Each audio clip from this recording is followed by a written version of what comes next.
राधे राधे। मैं आर्यल मौर्य कक्षा 6 हिंदी मंजरी में आप सभी का स्वागत है। हिंदी मंजरी के पाठ 7 माँ का एक कहानी आज हम लोग पढ़ेंगे इस वीडियो के माध्यम से। तो इस वीडियो में हम आपको बताएंगे, सबसे पहले तो सस्वर वाचन करेंगे। सस्वर वाचन के उपरांत कवि का परिचय बताएंगे, कवि से संबंधित कवि का परिचय और उनके प्रमुख कृतियाँ बताएंगे, और उसके बाद शब्दार्थ बताएंगे। शब्दार्थ के बाद संकेत, संदर्भ, प्रसंग और व्याख्या बताएंगे। फिर उसके बाद प्रश्न और अभ्यास करवाएंगे। तो चलिए बिना विलंब किए शुरू करते हैं। पाठ 7 माँ का एक कहानी। प्रस्तुत कविता में यशोधरा अपने पुत्र राहुल को एक कहानी के द्वारा महात्मा बुद्ध के दया और क्षमा जैसे गुणों के बारे में बताती है। माँ का एक कहानी, राजा था या रानी। माँ का एक कहानी, तू है हटी मान धन मेरे, सुनो उपवन में बड़े सवेरे। तात भ्रमण करते थे तेरे, जहाँ सुरभि मन मानी, जहाँ सुरभि मन मानी। हाँ माँ यही कहानी। वर्ण वर्ण के फूल खिले थे, झलमल कर हिम बिंदु मिले थे। हल्के झोंके हिले मिले थे, लहराता था पानी, लहराता था पानी। हाँ हाँ यही कहानी। गाते थे खग कल कल स्वर से, सहसा एक हंस ऊपर से गिरा विद्ध होकर खरचर से। हुई पक्ष की हानि, हुई पक्ष की हानि, करुणा भरी कहानी। चौकुनों ने उसे उठाया, नया जन्म सा उसने पाया। इतने में आंखें टक आया, लक्ष्य सिद्धि का मानी, लक्ष्य सिद्धि का मानी। कोमल कठिन कहानी। मांगा उसने आहत पक्षी, तेरे तात किंतु थे रक्षी। तब उसने जो था खग भक्षी, हट करने की ठानी, हट करने की ठानी। अब बढ़ चली कहानी, हुआ विवाद सदय निर्दय में। उभय आग्रही थे स्विषय में, गई बात तब न्यायालय में, गई बात तब न्यायालय में। सुनी सभी ने जानी, सुनी सभी ने जानी, व्यापक हुई कहानी। राहुल तू निर्णय कर इसका, न्याय पक्ष लेता है किसका। कह दे निर्भय जय हो जिसका, सुन लूं तेरी बानी। माँ मेरी क्या बानी, मैं सुन रहा कहानी। कोई निरी अपराध को मारे, तो क्या अन्य उसे ना उबारे। रक्षक पर भक्षक को वारे, न्याय दया का दानी, न्याय दया का दानी। तूने गुनी कहानी, तूने गुनी कहानी। मैथिली चरण गुप्त जी इसके रचनाकार हैं इस कविता के, और यह मैथिली चरण गुप्त जी का चित्र है। देखिए, राष्ट्र का मैथिली चरण गुप्त का जन्म सन 3 अगस्त 1886 ईस्वी को चिरगांव जिला झांसी में हुआ था। तो यहाँ पर प्रश्न बनता है कि मैथिली चरण गुप्त जी का जन्म कब और कब हुआ था, कब और कहाँ हुआ था। प्रश्न बनता है मैथिली चरण गुप्त जी का जन्म कब और कहाँ हुआ था, या राष्ट्र कवि के नाम से कौन कवि जाने जाते हैं। तो आपको बताना होगा मैथिली चरण गुप्त जी जाने जाते हैं। राष्ट्रीय धारा के हिंदी कवियों में आपको महत्वपूर्ण स्थान प्राप्त है। उन्होंने बहुत से पुस्तकों की रचना की है। इनमें जयद्रथवाद, भारत भारती, सिद्धराज, साकेत, यशोधरा और पंचवटी को विशेष ख्याति मिली है। इनका निधन 12 दिसंबर सन 1964 ईस्वी को हुआ। तो आपको बता दें, इनकी रचनाओं को देकर के पूछा जा सकता है कि ये रचना किसकी है। या कहा जा सकता है आपसे कि मैथिली शरण गुप्त जी के प्रमुख रचनाओं का उल्लेख कीजिए, तो आपको दोनों ही स्थितियों में याद रखना आवश्यक होगा। आइए अब हम शब्दार्थ देखते हैं, शब्दार्थ बताते हैं। शब्दार्थ आप लोगों को कॉपी में लिख भी लेना चाहिए, लिख भी लीजिएगा, और सभी पाठों के शब्दार्थ भी आपको लिखने होंगे। साहित्यकारों के बारे में भी लिखने ही होंगे, जैसे यहाँ हमने राष्ट्र कवि मैथिली शरण गुप्त जी के बारे में बताया। देखिए शब्दार्थ है सुरभि सुगंध, तात पिता, हिम बिंदु बर्फ की बूंदें या ओस की बूंदें, खग पक्षी, खर तीक्ष्ण तेज धार वाला, सर वाण, करुणा दया, आखेटक शिकारी, आहत घायल, भक्षी भक्षण करने वाला या खाने वाला, सदैव दयालु या दयावान, निर्दय जिसके अंदर दया ना हो, क्रूर, उभय दोनों, आग्रही जिद्दी हठी, निर्भय बिना भय के, निरपराध जिसने अपराध ना किया हो, उबारे उद्धार करना, वारे न्यौछावर करना, व्यापक विस्तृत। प्रश्न अभ्यास हम लोग बाद में देखेंगे, पहले हम लोग व्याख्या देखेंगे। आइए इस पाठ का पहले व्याख्या देखते हैं। माँ का एक कहानी, राजा था या रानी, माँ का एक कहानी, तू है हटी मान धन मेरे, सुनो पुवन में बड़े सवेरे, तात भ्रमण करते थे तेरे, जहाँ सुरभि मन मानी, जहाँ सुरभि मन मानी, हाँ माँ यही कहानी। तो सबसे पहले तो इसको लिखने के पहले जो व्याख्या के लिए दिया जाएगा, व्याख्या के व्याख्यांश के पद को या व्याख्यांश के अंश को, उनमें से जो शुरू में शब्द दिए गए होंगे उसके शब्दों को लिख लेंगे संकेत में। सबसे पहले संकेत हेडिंग डालेंगे, संकेत हेडिंग डाल करके उसमें लिखेंगे, जैसे इसमें ले लें माँ का, माँ का लिख करके या माँ लिख करके डाट डाट कर देंगे, और फिर जहाँ तक दिया गया रहे, जैसे मान लीजिए यही कहानी यहाँ तक दे दिया जाए तो डाट डाट करके यही कहानी लिख करके फुल स्टॉप कर दीजिएगा। और देखिए मैं तो पूरे पाठ का बताने जा रहा हूँ व्याख्या, और देखिए पूरे पाठ के लिए और बार बार संकेत बदलने की ज़रूरत तो रहेगी नहीं। फिलहाल जैसा आप उपयुक्त समझिएगा, चाहे तो शुरू का लिख लें और आखिर के बिल्कुल आखिर का लिख लें, और पंक्तियों को बदल बदल कर आप लिखते चलें। मैं तो थोड़ा थोड़ा वक्त करके बताता जाऊंगा, बाकी एग्जाम में परीक्षा में जिस प्रकार से पूछा जाएगा उस हिसाब से लिखेगा। और संकेत मान लीजिए आप जान गए हैं, लिख लेंगे। अब इसके बाद संकेत के बाद लिखेंगे संदर्भ। संदर्भ के अंतर्गत क्या लिखेंगे ये जान लीजिए। संदर्भ में लिखेंगे प्रस्तुत पद्यांश, प्रस्तुत पद्यांश लिखें या फिर लिख सकते हैं या पद्यांश या पद्य अवतरण, जैसा भी चाहें उपयुक्त समझें। तो चलिए लिख लेते हैं, लिख लीजिएगा। प्रस्तुत पद्यांश हमारी पाठ्य पुस्तक मंजरी के माँ का एक कहानी नामक कविता से लिया गया है। इसके रचयिता राष्ट्र कवि श्री मैथिली शरण गुप्त जी हैं। तो इस तरह से तो माना संदर्भ हो गया। अब प्रसंग जब लिखना होगा तो आपको बता दें, प्रसंग में प्रसंग हेडिंग डाल करके इन्हीं पंक्तियों को, प्रस्तुत कविता में यशोधरा अपने पुत्र राहुल को एक कहानी के द्वारा महात्मा बुद्ध के दया और क्षमा जैसे गुणों के बारे में बताती है। ये प्रसंग हो गया। इस बात को आपको स्मरण रखना होगा। वैसे कहानी तो एक तरह से है ही, ये कहानी भी कविता तरीके है। तो देखिए अब सुन लीजिए। अब इस कविता को दोबारा हम पढ़ चुके हैं व्याख्या के लिए, तो सुनिए यहाँ से। माँ का एक कहानी। अब देखिए राहुल अपनी माँ यशोधरा से कहता है कि माँ एक कहानी सुनाओ, राजा या रानी की कहानी। फिर माँ का एक कहानी। यशोधरा कहती है कि पुत्र तू हट करता है तो सुन। एक दिन सुबह बगीचे में तुम्हारे पिता घूम रहे थे। वहाँ फूलों की सुगंध चारों ओर फैल रही थी।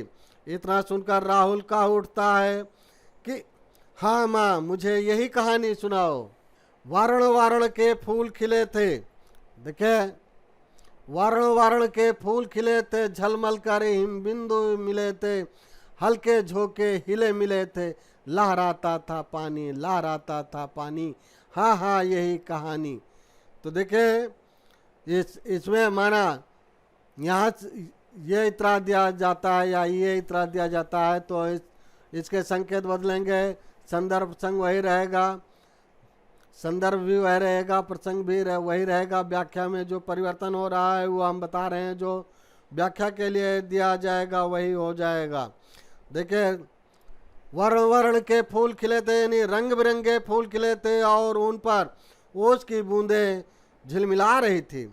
हवा के हल्के हल्के झोंके चल रहे थे, तालाबों में पानी लहरा रहा था। हाँ हाँ माँ, यही कहानी। अब अगला है, गाते थे खग कलकल स्वर से, सहसा एक हंस ऊपर से, गिरा बिद्ध होकर खरसर से, हुई पक्ष की हानि, हुई पक्ष की हानि, करुणा भरी कहानी। तो देखे, पक्षी कलकल की आवाज करते हुए गा रहे थे।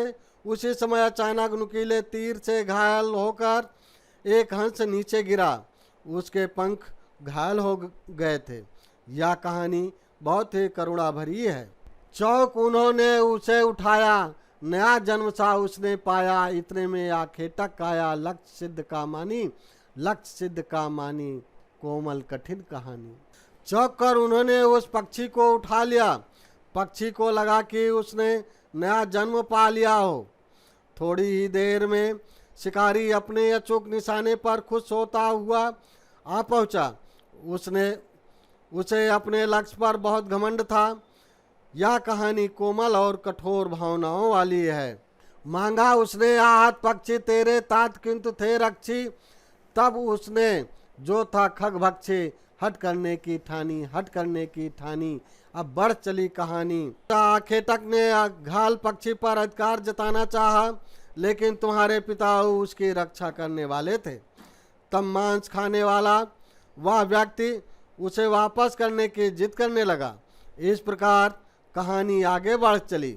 हुआ विवाद सदैव निर्दय में, उभय आग्रही थे स्विषय में, गई बात तब न्यायालय में, सुनी सभी ने जानी, सुनी सभी ने जानी, व्यापक हुई कहानी। देखिए, यहाँ फिर से आपको बता दें, सदैव का मतलब दया से युक्त, निर्दय का मतलब जो दया से हीन हो, क्रूर हो, उभय का मतलब दोनों, आग्रही का मतलब वाटी, स्विषय का मतलब अपने अपने विषय में। तो देखे, दयालु और निर्दय में कहा सुनी होने लगी। दोनों ही अपने अपने विषय पर तर्क कर रहे थे। जब बात राज्य के न्यायालय में गई, तब सभी लोगों ने इस कहानी को सुना, जाना और यह कहानी व्यापक हो गई, अर्थात विस्तृत हो गई। राहुल, तू निर्णय कर, इसका न्याय पक्ष लेता है किसका? कह दे निर्भय जय हो जिसका, सुन लूं तेरी बानी, माँ मेरी क्या बानी, मैं सुन रहा कहानी। यशोधरा राहुल से कहती है, बेटा तू ही इसका निर्णय कर कि न्याय किसकी तरफ होना चाहिए। तू निर्भय हो करके, निडर हो करके बता कि जीत किसकी होनी चाहिए, मैं तुम्हारा भी न्याय सुन लूं। राहुल कहता है कि माँ, मैं क्या बोलूं, मैं तो कहानी सुन रहा हूँ। कोई निरीह अपराध को मारे तो क्या अन्न उसे ना उबारे, रक्षक पर भक्षक को वारे, न्याय दया का दानी, न्याय दया का दानी, तूने गुनी कहानी। यदि कोई अकारण बिना अपराध के किसी को मारे तो क्या दूसरे को उसकी रक्षा नहीं करनी चाहिए? मारने वाले से रक्षा करने वाला बहुत महान होता है। न्याय सदैव दया का पक्ष लेता है। इस पर माँ कहती है कि तूने कहानी के मर्म को ठीक से समझा है। ये व्याख्या हुई। अब आइए, अब हम लोग प्रश्न और अभ्यास करते हैं। कुछ करने को का बानी, कहानी, पानी, नानी समान तुक वाले शब्द हैं। इनकी सहायता से 4 पंथ की एक कविता बनाइए। तो चलिए, इस पर एक कविता हम आपको सुनाते हैं अपनी तरफ से, बाकी कविता बनाने का प्रयास आप स्वयं करिएगा। आप भी कविता बनाने के कोशिश करिएगा इन्हीं तुकांतों के साथ साथ। नानी नानी ओ नानी, नानी नानी ओ नानी, मेरी प्यारी नानी, तेरी बड़ी मधुरी बानी, सुना दो एक कहानी, तुम्हें पिलाऊंगा नींबू पानी, नानी नानी ओ नानी, मेरी प्यारी नानी। देखिए कविता तो मैंने बना दी, लेकिन इस बात को ध्यान में रखिएगा, इस पर कविता आपको भी अपने हिसाब से बनानी है। 4 पंक्ति की, 4 लाइन की जरूर बनाइएगा, जैसे भी हो सके। देखिए इस कविता को लिखिए कहानी के रूप में, संवादों के रूप में। देखिए इस काम को आपको स्वयं करना है। ये कहानी के संवाद को आप स्वयं लिखिएगा, कहानी को लिखिए, या कविता के रूप में आपने पढ़ा, लेकिन आपको गद्य के रूप में, संवाद के रूप में, कथोपकथन के रूप में, जैसे कोई बातचीत करता है उस तरह से माँ बेटे के बातचीत को, कथोपकथन को लिखिएगा। देखिए है लिखे गए संवादों के आधार पर कक्षा में अभिनय कीजिए। देखिए जो आप कथोपकथन लिखेंगे, जो संवाद लिखेंगे, उसका आप अपने घर पर ही अभी अभिनय करिएगा, क्योंकि अभी कोरोना काल चल रहा है, अभी स्कूल खुला भी नहीं है, घर से ही ऑनलाइन पढ़ाई कर रहे हैं, तो घर पर ही रहें। जब स्कूल खुलेगा तब अभिनय करिएगा, अभी अभिनय करने की ज़रूरत नहीं है। ये देखिए ये तीनों का, खा, गा, ये कॉपी पर करने की ज़रूरत नहीं है, लेकिन ये कविता आप कहीं भी बनाइएगा ज़रूर, या इन दोनों को कर लीजिएगा, का और खा कर लीजिएगा, का और खा कर लीजिएगा, संवाद भी लिख लीजिएगा, आपको व्याख्या भी कंप्लीट हो जाएगी इसी बहाने। ठीक है, कर जरूर लीजिएगा। विचार और कल्पना नंबर 1, कहानी के अंत में राहुल जो निर्णय देता है, क्या आप उससे सहमत हैं? यदि आप निर्णय देते तो किसका पक्ष लेते और क्यों? जरूर भाई, ये बात तो सही है। हाँ, राहुल ने जो निर्णय दिया है उससे मैं सहमत हूँ। यदि मैं निर्णय देता तो मैं भी रक्षा करने वाले का ही पक्ष लेता, क्योंकि किसी की जान बचाना हमारा नैतिक कर्तव्य है। और नंबर 2 है, पशु पक्षियों का शिकार करना दंडनीय अपराध है। आपके विचार में पशु पक्षियों के शिकार करने की प्रवृत्ति को रोकने के लिए क्या उपाय करना चाहिए? पशु पक्षियों का शिकार करना कानूनन जुर्म है, इसके लिए कानून में सजा का प्रावधान है, लेकिन फिर भी लोगों को कानून का भय नहीं है और वह पशु पक्षियों को मारते हैं। मेरे विचार से इस प्रवृत्ति को रोकने के लिए और कड़े कानून बनाने चाहिए और उसे कड़ाई के साथ लागू करना चाहिए। देखिए ये दोनों लिख लीजिएगा, नंबर 1 और 2।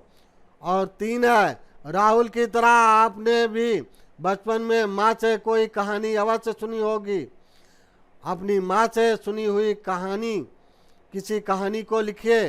देखिए इस कॉपी में इस कहानी को मत लिखिएगा जो आपने अपनी माँ से सुना है, लेकिन कहानी लिखिएगा ज़रूर, किसी अलग कॉपी पर या रफ पर लिखिएगा, और हो सके तो लिख करके हमें भेजने का भी प्रयास करिएगा।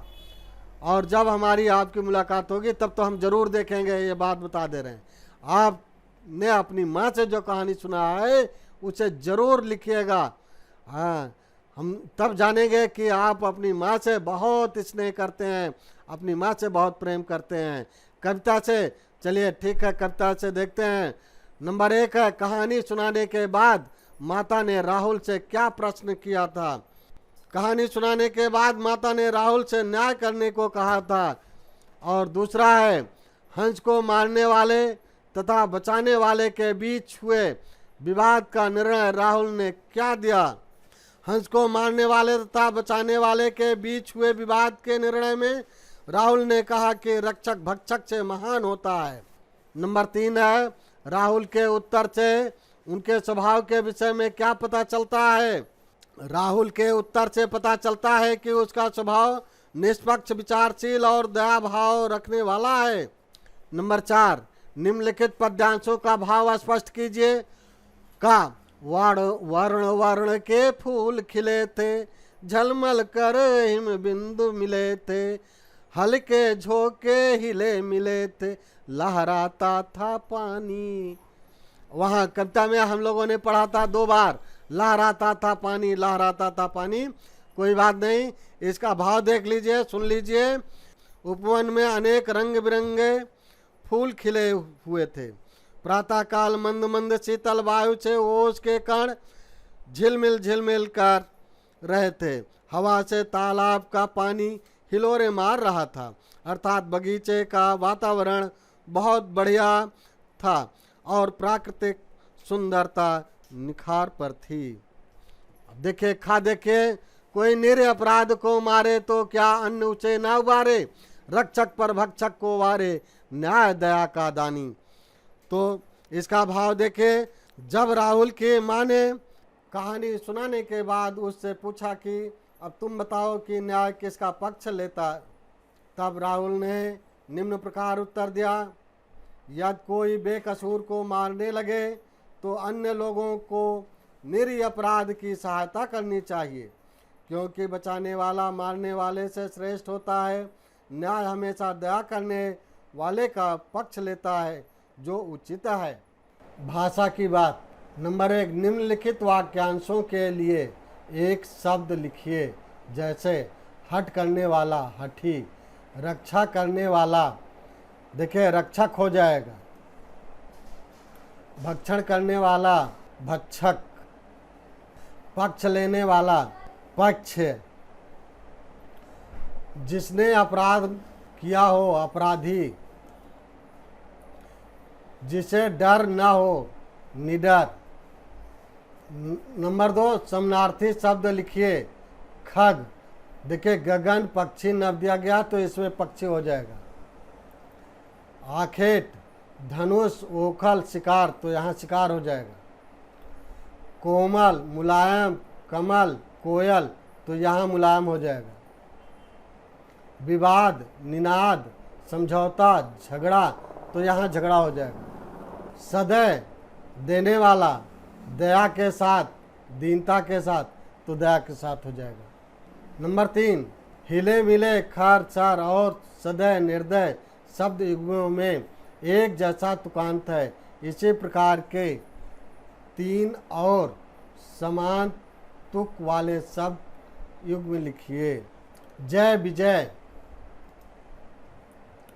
न्याय अन्याय, जोर शोर। किसने किससे कहा, यथा माँ का एक कहानी राजा था या रानी। बालक ने माँ से, हुआ विवाद सदैव निर्दय में, उभय आग्रही थे स्वविषय में, गई बात तब न्यायालय में, सुनी सभी ने जानी। माँ ने बालक से, खा का दे निर्भय जय हो जिसका सुन लूं तेरी वाणी। माँ ने बालक से, कोई निरपराध को मारे तो क्या अन्य उसे ना उबारे। बालक ने माँ से, इसे भी जाने, मनुष्य के लिए क्षमा, त्याग और अहिंसा जीवन के उच्चतम आदर्श हैं। नारी, यहाँ देखिए मिसप्रिंट हो गया है, तो उच्चतम आदर्श है। नारी इस आदर्श को प्राप्त कर चुकी है। और ये मुंशी प्रेमचंद, यहाँ जो कट गया नहीं, मिसप्रिंट हुआ है, यहाँ उच्चतम आदर्श, उच्चतम के बाद आदर्श है। नारी इस आदर्श को प्राप्त कर चुकी है। तो मुंशी प्रेमचंद, आपसे कभी ये कथन भी पूछा जा सकता है, ये कथन देकर के पूछा जा सकता है, ये कथन किसका है। इस वीडियो में इतना ही। वीडियो को लाइक करें, शेयर करें, चैनल पर नए हैं तो सब्सक्राइब करें। सब्सक्राइब करने के बाद बेल आइकन ज़रूर प्रेस कर दें। बेल आइकन प्रेस कर देने के बाद मेरी वीडियो जैसे ही अपलोड होगी उसकी नोटिफिकेशन आपके मोबाइल पर तुरंत पहुंच जाएगी और आप मेरी वीडियो सबसे पहले देख सकेंगे। जय हिंद, जय भारत।